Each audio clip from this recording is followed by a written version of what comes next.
Welcome to the Prayagraj institute. आज हम लोग बात करेंगे आधुनिक भारतीय इतिहास से संबंधित कुछ अति महत्वपूर्ण प्रश्नों के बारे में। हमारे सामने जो यह पहला प्रश्न है कि the Asiatic society of Bengal was founded by, Bengal की एशियाटिक सोसाइटी की स्थापना किसके द्वारा की गई थी। यहाँ पे चार ऑप्शन है। पहला ऑप्शन है सर विलियम जोन्स, दूसरा है विल्किंस, तीसरा है मैक्स मुलर और चौथा ऑप्शन है जेम्स प्रिंसेप। तो इस प्रश्न का सही उत्तर है sir William Jones. Sir William Jones Bengal की एशियाटिक सोसाइटी की स्थापना इन्होंने की थी। तो पहला ऑप्शन इस प्रश्न का सही होगा। ठीक, अब बात करते हैं दूसरे प्रश्न में। दूसरा प्रश्न यह है कि हु एमंग्स द फॉलोइंग, ध्यान दीजिए, who among the following Englishman first translated Bhagavad Gita into English. निम्नलिखित में से किस अंग्रेज ने सबसे पहले भगवत गीता का अंग्रेजी में अनुवाद किया था। पहला ऑप्शन है विलियम जोन्स, दूसरा है चार्ल्स विल्किंस, तीसरा है अलेक्जेंडर कनिंगम और चौथा ऑप्शन है जॉन मर्सल। इस प्रश्न का सही उत्तर है चार्ल्स विल्किंस। चार्ल्स विल्किंस वह पहले अंग्रेज होते हैं जिन्होंने भगवत गीता का अंग्रेजी में अनुवाद किया था। ओके, नेक्स्ट प्रश्न, who among the following was the first to translate Kalidasa famous work Shakuntala into English. यहाँ पे प्रश्न ये है कि निम्नलिखित में से किसने कालिदास का प्रसिद्ध कृति शकुंतला का अंग्रेजी में अनुवाद सबसे पहले किया था। ठीक है, तो इस प्रश्न के लिए ऑप्शंस हैं आपके सामने। Charles Wilkins, Henry Colebrooke, Johann Wolfgang von Goethe और सर विलियम जोन्स। इस प्रश्न का सही उत्तर है sir William Jones, option number 4। अब आते हैं नेक्स्ट प्रश्न पे। चार्ल्स वुड्स डिस्पैच, ध्यान दीजिए, Charles Wood dispatch was related to which of the following. यहाँ पे चार ऑप्शन है। चार्ल्स वुड का डिस्पैच निम्नलिखित में से किससे संबंधित था। पहला ऑप्शन है एजुकेशन, दूसरा है ट्रेड, तीसरा है एडमिनिस्ट्रेटिव रिफॉर्म्स और चौथा है मिलिट्री रिफॉर्म्स। तो इस प्रश्न का सही उत्तर है पहला एजुकेशन, बाकी के तीन गलत हैं। तो ध्यान रखिएगा, चार्ल्स वुड डिस्पैच जो है वो एजुकेशन से, शिक्षा से संबंधित था। नेक्स्ट प्रश्न ये है कि in the Hunter commission report special emphasis was laid on the development of. तो हंटर कमीशन की रिपोर्ट में किसके विकास पर विशेष बल दिया गया था। पहला है गर्ल्स एजुकेशन, दूसरा हायर एजुकेशन, तीसरा है प्राइमरी एजुकेशन और चौथा ऑप्शन है टेक्निकल एजुकेशन। यहाँ पे जो सही उत्तर है ये है प्राइमरी एजुकेशन।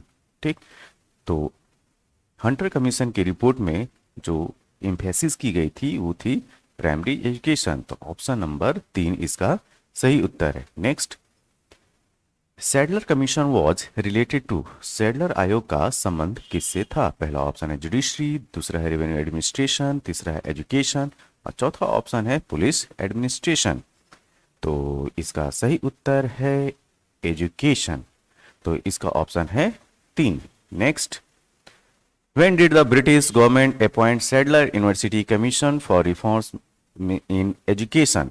ब्रिटिश सरकार ने शिक्षा में सुधार के लिए सैडलर विश्वविद्यालय आयोग की स्थापना या नियुक्ति कब की। तो 1919 ऑप्शन है, 1917 है, 1921 है, 1896 है। इस प्रश्न का सही उत्तर है 1917। 1917 में ब्रिटिश सरकार ने शिक्षा में सुधार के लिए सैडलर विश्वविद्यालय आयोग का गठन किया। तो 1917 को आप याद रखिएगा। Next, the establishment of the first women's university in Mumbai was the result of the effort of. Mumbai में प्रथम महिला विश्वविद्यालय की स्थापना किसके प्रयास का परिणाम थी। दयाराम गिंडुमल, डी.के. कर्वे, एम.जी. रानाडे और रमाबाई। इसका सही उत्तर है डी.के. Curve, option number 2। ठीक, तो ऑप्शन नंबर 2 इसका सही उत्तर है। Next, who among the following introduce the vernacular press act. निम्नलिखित में से किसने वर्नाकुलर प्रेस एक्ट पेश किया था। ध्यान दीजिए, पूछा जा रहा है पेश किया था। ठीक है, तो इसमें जो है गवर्नर जनरल का नाम बताना है। ठीक, तो lord Lytton, lord Ripon, lord Curzon और लॉर्ड हेस्टिंग्स। इसका सही उत्तर है लॉर्ड लिटन। ठीक है, लॉर्ड लिटन ने वर्नाकुलर प्रेस एक्ट को पेश किया था। तो option number 1। Under whose governorship was vernacular act repealed. ध्यान दीजिए यहाँ पे बोला गया है कि रिपील किसने किया, ठीक है। तो किसके गवर्नर जनरलशिप के तहत वर्नाकुलर एक्ट को निरस्त किया गया? तो पहला ऑप्शन है लॉर्ड रिपन, दूसरा है lord Lytton, lord Curzon, lord Dufferin. इसका सही उत्तर है लॉर्ड रिपन, ठीक है। तो लॉर्ड रिपन के टाइम में वर्नाकुलर प्रेस एक्ट को निरस्त किया गया था। अब आते हैं नेक्स्ट प्रश्न पे। The first editor of the journal Indian opinion watch, ठीक है। इंडियन ओपिनियन पत्रिका के पहले संपादक थे एम के गांधी, अल्बर्ट वेस्ट, महादेव देसाई और मनसुख लाल नजर। इसका सही उत्तर है मनसुख लाल नजर, ऑप्शन नंबर 4। अब आते हैं नेक्स्ट प्रश्न पे। With which of the following newspapers magazine Mahatma Gandhi was not associated, ठीक है। यहाँ पे पूछा जा रहा है कि महात्मा गांधी निम्नलिखित में से किस अखबार पत्रिका से संबंधित नहीं थे? पहला ऑप्शन इंडियन ओपिनियन, दूसरा है यंग इंडिया, तीसरा है नवजीवन और चौथा ऑप्शन है युगांतर। इसका सही उत्तर है चौथा ऑप्शन युगांतर, ठीक है। तो युगांतर वह मैगजीन है जिससे महात्मा गांधी का संबंध नहीं था। Which of the following pairs is correctly matched, ठीक है। निम्नलिखित में से कौन सा युग्म सही सुमेलित है, ठीक है। करेक्टली मैच्ड आपको ऑप्शन बताने हैं। Mahatma Gandhi, Mook Nayak, Bal Gangadhar Tilak, Young India, Annie Besant, Commonwealth, B R Ambedkar, Kesari, ठीक है। तो यहाँ पे जो सही मैच्ड है वो है तीसरा ऑप्शन एनी बेसेंट, कॉमनवेल्थ, ठीक।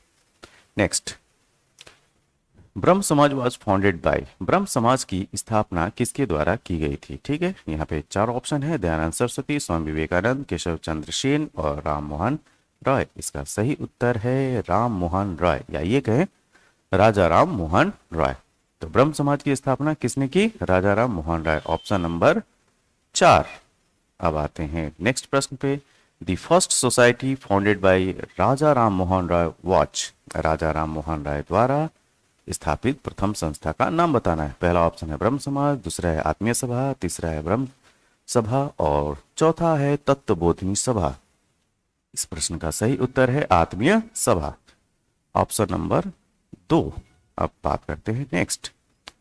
Who gave Ram Mohan Roy title of Raja. Ram Mohan Roy को राजा की उपाधि किसने दी?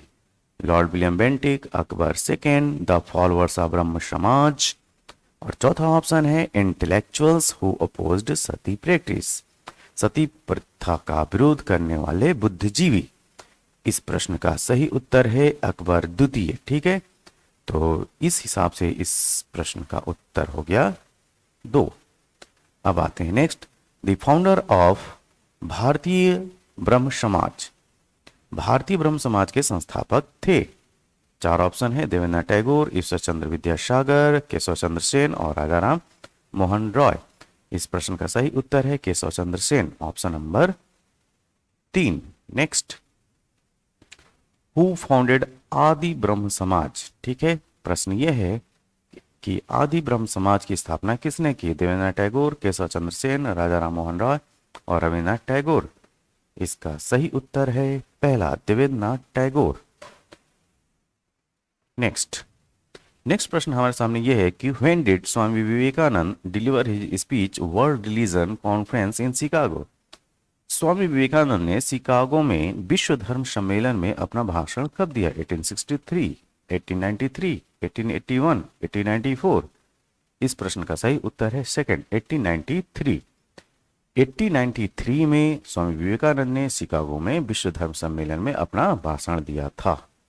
Next, Satyarth Prakash. Satyarth Prakash was written by, ठीक है। सत्यार्थ प्रकाश किसके द्वारा लिखा गया था? राजा राम मोहन राय, महात्मा गांधी, स्वामी विवेकानंद और स्वामी दयानंद सरस्वती। ये काफी प्रश्न पूछा जाता है, सत्यार्थ प्रकाश किसके द्वारा लिखा गया था? तो इसका सही उत्तर है Swami Dayanand Saraswati, option number 4। Next, which among the following organization supported Shuddhi movement. निम्नलिखित में से किस संगठन ने शुद्धि आंदोलन का समर्थन किया? आर्य समाज, ब्रह्म समाज, देव समाज और प्रार्थना समाज। इसका सही उत्तर है आर्य समाज, बाकी के 3 गलत हैं।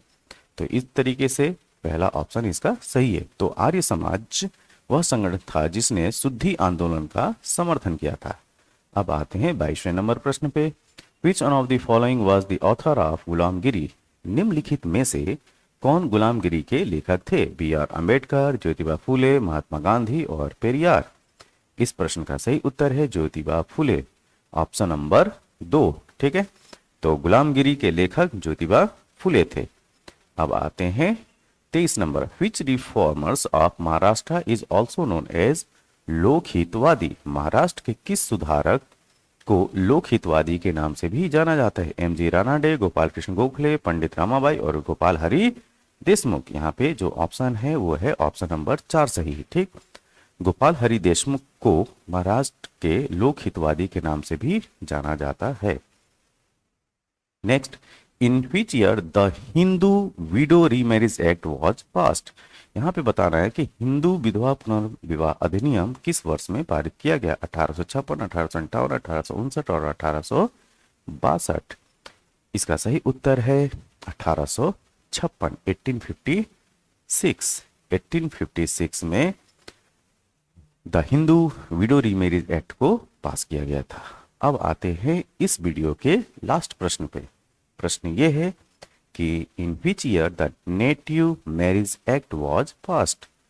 तो मूल निवासी विवाह अधिनियम किस वर्ष में पारित किया गया था? ऑप्शन है 1870, 1872, 1874 और 1876। इसका सही उत्तर है 1872, ऑप्शन नंबर 2। 1872 का वह साल होता है जब नेटिव मैरिज एक्ट को पास किया जाता है। तो ये आपके सामने 25 प्रश्न का एक वीडियो था। ये वीडियो आपको कैसा लगा? जैसा भी लगा हो आप जरूर कमेंट बॉक्स में बताएं। तब तक के लिए थैंक यू, धन्यवाद।